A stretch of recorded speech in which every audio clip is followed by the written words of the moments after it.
เจออันนั้นตัวตึงของอันนั้นของเมืองบะเจียงมาเนี่ย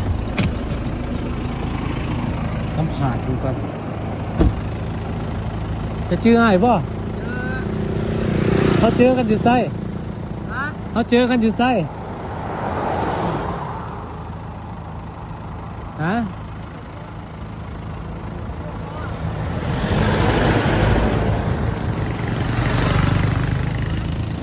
เจอไอ้ยี่บ่เขาเจอกันอยู่ไสเขาเจอกันอยู่ไสบ่แม่นเจ้าว่าเสือนี่จะว่าบ่ได้เสือไอ้เจ้า เขาซื้อให้ จะบ่จื้อบ่ เจอ เสือนี่อ้ายให้ไอ้คำมาให้เจ้านี่มื้อนั้นจื้อบ่ เจอ มื้อไอ้ไปเสียบอยู่อุดมสุขกันเด้จื้อบ่ เจอ ไอ้ไปร้องเพลงมื้อนั้น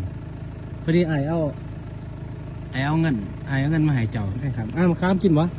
เข้าใจ เอาเงินนำเด้อ20,000เด้อ เข้าใจ เออ